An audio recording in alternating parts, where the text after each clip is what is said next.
let's look at the Libby app. The Libby app is an online library service and it's free to access using a Glasgow library card. The Libby app can be downloaded from the self-service menu and it looks like this. For more information on getting an up-to-date library card, just Google.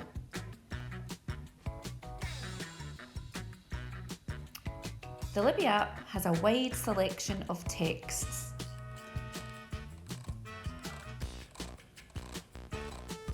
As you can see. I'm going to navigate you to a few of the most interesting features. First of all, by tapping on the search button, I can search for a text. So for example, The Tiger Who Came to Tea. Let's look. The Tiger Who Came to Tea is available as an audio book. So I can tap Borrow to borrow the book and add it to my online library by tapping Borrow. I can open the audiobook by tapping Open. And then to listen, I press play.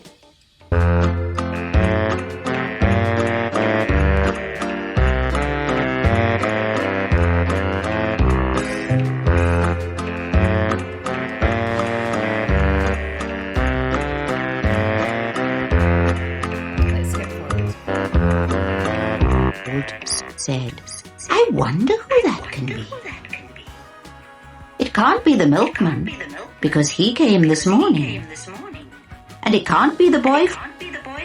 Okay, so let's go back. That's The Tiger Who Came to Tea in the audiobook version. The other way to search is using the three little bars here that opens a search tool. So if I tap on it, I have the option to search by subject, by format, by books that are available now, by popularity, by audience, and by language.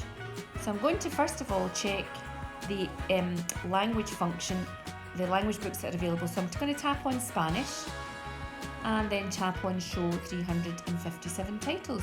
So now I'm showing books that are available to download onto my Libby app within the iPad that are in different languages. I'm going to refine the search a little bit further by tapping again on that menu and tapping Juvenile to look for books that are suitable for younger users. Okay, so now I have a selection of books here from football books on Ronaldo and Neymar down to books about Christmas and gingerbread men and all the rest of it you can see on screen there. So what I'm going to do is show you the next menu, which is My Bookshelf. These are books that I've borrowed. So we can see here there's The Tiger Who Came to Tea that I downloaded a few moments ago, and here are two books that I've downloaded that were in different languages. So the first one I downloaded was a read-along book, and the second one was a dual language book. So the text features in Spanish and in English. So if we have a quick look at volcanoes, you'll be able to see what the read-along text looks like. So again, just by pressing play. ¿Cómo se forman los volcanes? Un volcán comienza como un hoyo profundo o grieta en la tierra. Cuando aumenta la... We'll stop there.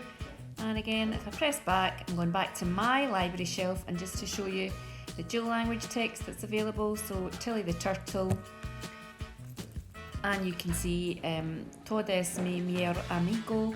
Todd is my best friend. So we can look through the text in the two languages here, English and Spanish, and there's a wide range of texts available. So again, I'm going to tap on the back button, and that brings me back again to my bookshelf, and you can see that I've borrowed a few different things. Is That Your Mama?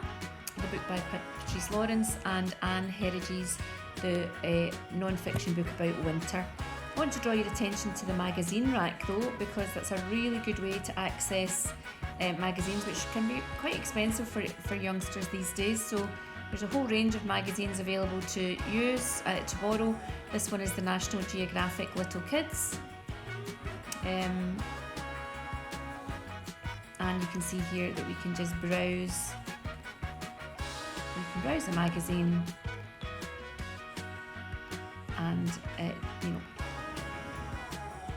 do all of the bits and pieces, do the activities and whatever, and they're instantly available. So if there's something that comes up for a learner and you want to just get hold of a magazine or a non-fiction text or a fiction text that supports their learning, then the Libby app is the place to go.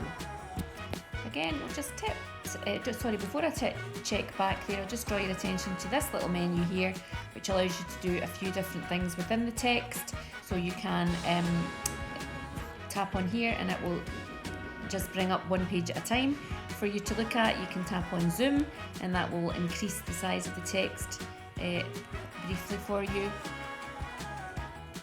And then we can tap on the text button to look at some of the appearance options there, so changing the background to sepia or to dark, as you can see on screen there, and the magazine navigator button there, again just changing the layout of the text on screen. Oops. And then just closing that menu.